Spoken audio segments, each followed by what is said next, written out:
Hello and welcome to Firstpost Spotlight, where we bring you stories that matter to you from all across the world. From breaking news to the day's biggest controversies, we shed light on issues that shape our world. I'm Alison LaGrange, live from Durban, South Africa. Let's begin with the top headlines. Russia announces a 3-day ceasefire with Ukraine starting the 8th of May to commemorate the Second World War. This comes as the US pushes for a permanent truce. Iran accuses Israel of dictating the US diplomacy as Prime Minister Benjamin Netanyahu demands complete dismantling of Tehran's nuclear program amid ongoing nuclear talks between Tehran and Washington. Voting opens in Canada's snap federal elections as Prime Minister Mark Carney spars with Conservative Party's Pierre Poilievre for control. Japan and Vietnam agreed to boost bilateral trade as Prime Minister Shigeru Ishiba meets Vietnamese leader in Hanoi as both the countries face the threat of unprecedented US tariffs. And Australia's ruling Labour Party vows to raise visa fees for international students to over $1,200 during the ongoing federal election campaign as politicians vie to control net migration rates. Hello and welcome. We begin with the latest from the Indian subcontinent. As India prepares to retaliate after last week's Pakistan-sponsored terrorist attack in Jammu and Kashmir, the corridors of power in Islamabad have been rattled by the scale of Indian diplomatic offensive so far.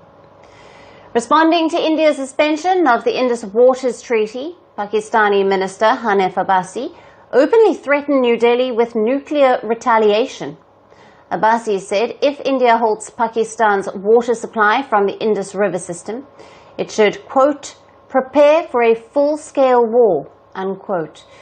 He declared that Pakistan's nuclear weapons are not for display and their locations are hidden across the country. Meanwhile, Pakistan's Defence Minister Khawaja Asif denied the country's long-standing support for the Lashkar-e-Taiba, the Pakistan-based terror group which is said to be behind the Pahalgam Terror attack. Khawaja Asif, days after himself admitting Pakistan's history of supporting, training and funding terrorist organizations, this time proclaimed Islamabad's innocence in the Pahalgam attack. The Pakistani Defence Minister said the country was, quote-unquote, ready to cooperate with any investigation conducted by international inspectors. In a bizarre move, the minister later unilaterally invited China and Russia to investigate the attack. Prior to the Defence Minister, Pakistani politician Bilawal Bhutto Zardari threatened to drench the River Indus with Indian blood. Now, the Skiana of Pakistan's once ruling Bhutto family said, and I quote, either our water will flow through it or their blood. Now, the comment led to justifiably fierce reactions from India. Listen in.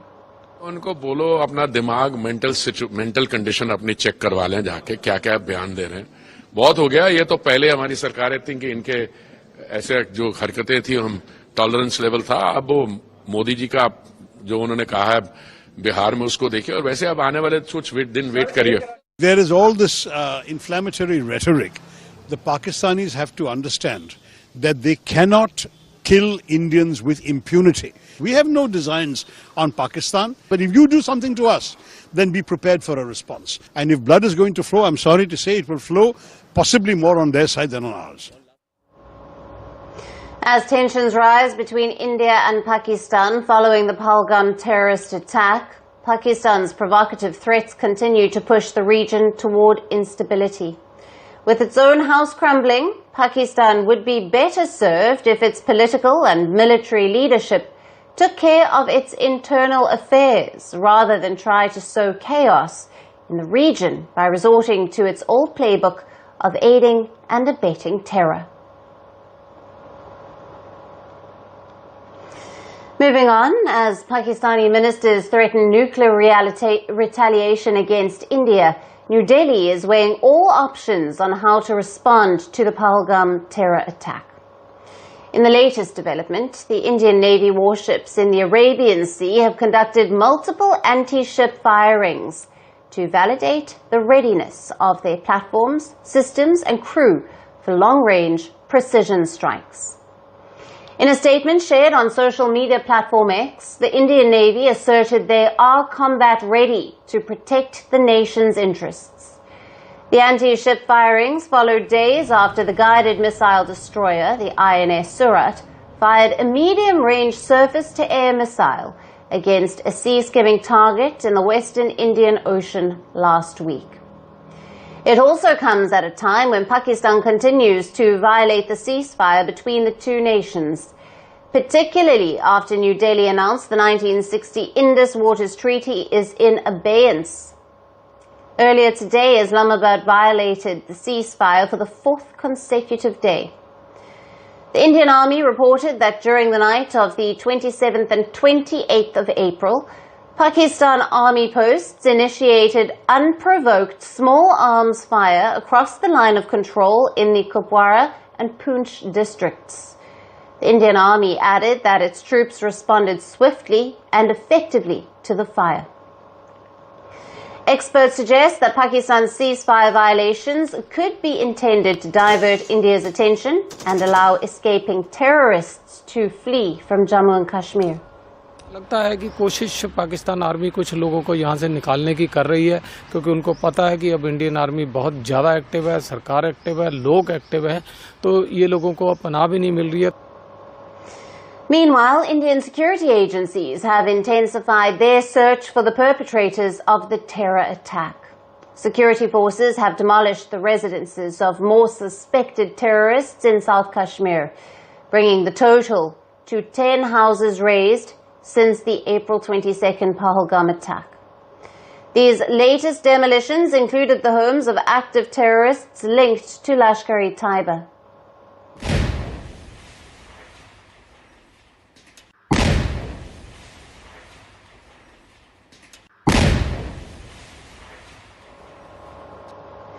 Prime Minister Narendra Modi has vowed to hunt down the terrorists and deliver the hardest response to those responsible for the attack, which resulted in the loss of 26 lives.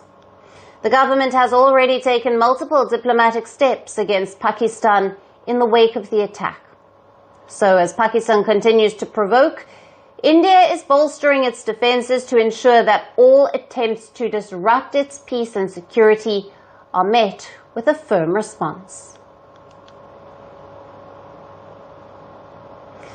And shifting focus to the Indo-Pacific, where the Philippines is responding to the Chinese aggression in the West Philippine Sea.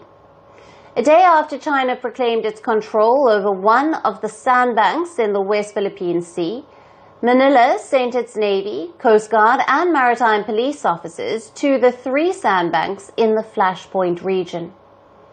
Now, the Filipino forces planted their country's flag on these sandbanks to reinforce Manila's jurisdiction. On the Filipino areas close to the T2 Island, the maritime areas in question are 3 sandbanks. These are accessible from the Philippines' Palawan province. Of these 3 sandbanks, China claims sovereignty over the Pagasa Key 2, or the Sandy Key, earlier this month, which Manila is reported to have reversed over the weekend.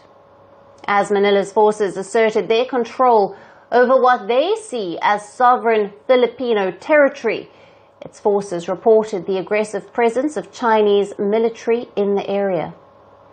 The Philippines said its forces observed illegal presence of Chinese Coast Guard as close as just 1,000 yards east of one of the sandbanks. At least 7 Chinese vessels were reported in the area, as the Filipino forces asserted Manila's jurisdiction over these sandbanks. Now, the Philippines pointed to a 2002 agreement in place between Manila and Beijing to maintain the status quo in the West Philippine Sea. The agreement says that no side will occupy the unoccupied features in the area. Manila points out that Beijing remains at the forefront of the irresponsible violation of this pact by repeatedly asserting control over the unoccupied areas in the West Philippine Sea. Now, it is interesting to note that the sandbank claimed by China, Sandy Key, in the West Philippine Sea, is just 200 square meters in area and even gets submerged during high tide. But at the same time, Sandy Key is geographically categorized as a rock. Now, this categorization allows the nation controlling it to claim a 12 nautical mile territorial sea around it. Manila maintains by claiming such non-permanent natural features in the West Philippine Sea, Beijing intends to bolster its maritime claims in the area, despite a 2016 international tribunal ruling against it. As Manila asserts its jurisdiction over maritime features in the West Philippine Sea, it faces continued Chinese military presence, despite international rulings and agreements to maintain peace. As President Ferdinand Marcos Jr.'s government remains firm in defending the Filipino sovereignty, the region continues to be a military flashpoint thanks to Beijing's aggression. And now let's turn our attention to Iran, where a massive explosion at the Shahid Raja'i port near the strategic Strait of Hormuz has killed at least 46 people and injured more than 1,000 others. The blast, which occurred on Saturday, prompted a swift response from Iranian authorities. The Supreme Leader, Ayatollah Ali Khamenei, has ordered a thorough investigation into the incident, demanding that security and judicial officials uncover any negligence or intent behind the explosion. Now, this comes after President Masoud Pezeshkian visited the devastated port, where a fire continued to burn more than 24 hours after the initial blast. I offer my condolences to the bereaved families who lost their loved ones in the painful incident at Shahid Raja'i port, and we wish a speedy recovery to those who were injured. Necessary instructions have been given to the esteemed Minister of Health and the team of experts who are diligently addressing and resolving the issues. And I hope we can resolve the problems that have arisen as soon as possible. And God willing, we will certainly do so. The